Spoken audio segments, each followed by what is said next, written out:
Hey guys, welcome back to my channel and welcome to my pretzel series part 1. In this video I'm gonna talk about German pretzels, pretzel sticks, pretzel bites, and to make sure you don't miss any of my future videos, hit subscribe down there.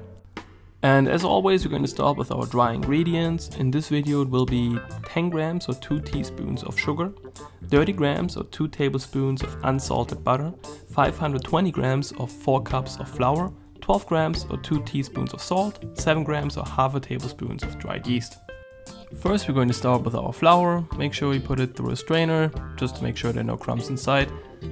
If you guys are wondering why I'm making a pretzel video, not a burger video, it's mainly because I'm from Germany and I decided to show you guys more of German cuisine and show more German dishes in the future. And let's start with the pretzel episode or pretzel series. And after that there will probably be a few more German videos in the near future, so hit subscribe if you're interested in that. Looks like we're almost done with our dry ingredients and it's time for our secret weapon, which is dissected malt powder, which helps the pretzel to give this nice rich flavor to it. Use around 1 to 2 grams. I will put a link in the description where you can get the malt powder. So next we're gonna mix all that together with a whisk, make sure all is good, nicely combined. And then we're ready to get the stand mixer out and add our liquid. I use water, you can also use milk. I know it's a more traditional way to use milk. I saw some other videos where people were using beer. Totally up to you, whatever you like. I like water. But yeah, feel free to try it out and let me know what works best for you. I use 300 milliliters or 1 1/4 cup of cold-ish water. Make sure it's a little bit colder than tap water. Next we're gonna add our butter. Butter should be softened at this point. You're gonna add it after you stirred the whole dough for a little bit. Generally speaking, you're trying to keep the pretzel dough pretty cold, not as warm as usually. And now it's time for our mixer dance as always, and after we're done with that we walk out of the shot and let it run for another 10 minutes to make sure the dough is nice combined and it's elastic, nicely shiny. So next we're gonna remove the dough out of the stand mixer and we remove our dough hook.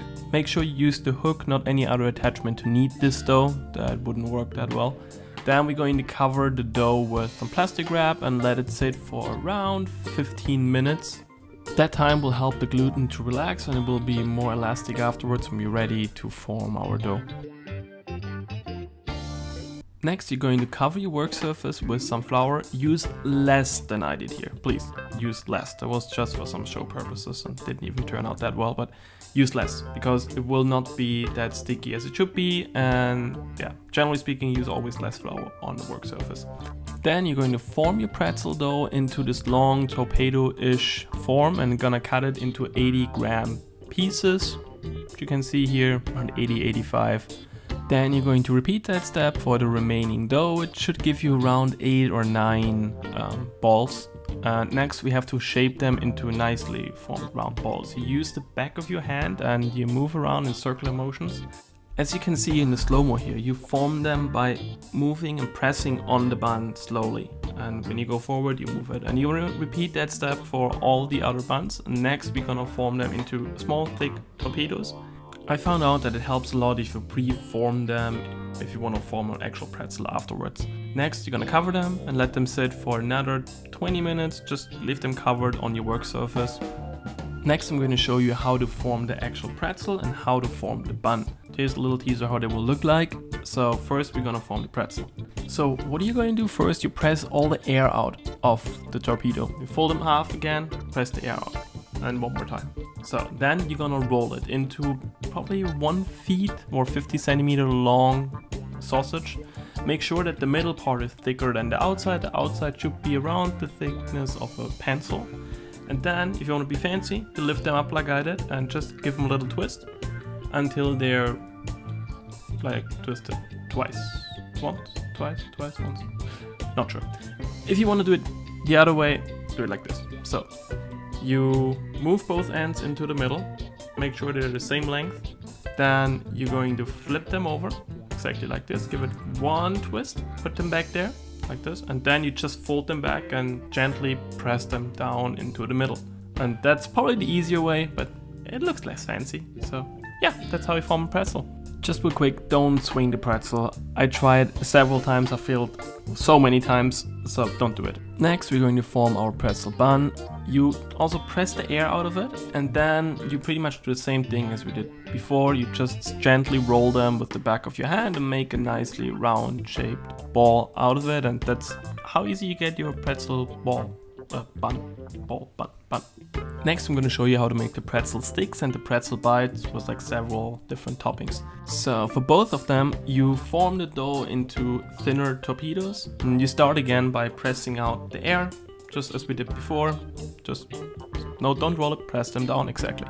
So press the air out, and then you fold them half in, press again, then fold them all over and press again, and close the whole thing with the front of your fingertips and roll them into a nicely shaped torpedo. And that's how you form some pretzel sticks. I know it'll look interesting, but it will taste good, trust me. So now you're gonna cover all of them with some plastic wrap and let them sit outside for another 20 minutes. After that, you're gonna uncover them and put them in the fridge for at least an hour. Uncover because you want them to form a skin, so it will not soak completely full with the water or like the solution we're gonna put on it soon. So next we're going to use sodium hydroxide, mix that together with water. Please wear gloves for that step, because it's really not healthy to have that on your fingers. I used a 3% solution, which means 30 grams sodium hydroxide together with 1 liter of cold water. Just mix it all together. If you don't feel comfortable of using it, you can use baking soda instead. I will put both in the description. So then you're going to dip the cold pretzel in the solution. Make sure you don't do it the way that I do it. Put it away from you when you put it in. Leave it in there for around 10 seconds. So make sure nothing spills on your face or your skin, because like I said, that's not that great. If you have it on your skin, your face, you can get a rash. Don't do it. What this solution does, by the way, it gives the pretzel this nicely brown shine, and I highly recommend using these things because it tastes so much better than using baking soda. But like I said, if you don't feel comfortable, you can do that. So now you see what happens if your pretzel was not cold, because mine was a little too warm, so it will stick on there, which is not great. So you will see with the pretzel sticks, I only put them on there for around 10 seconds. So next we're going to cut the cross into the pretzel buns. Just use a razor blade for that. And for the pretzels, you just cut them on the thick side, make one cut, and that's pretty much it.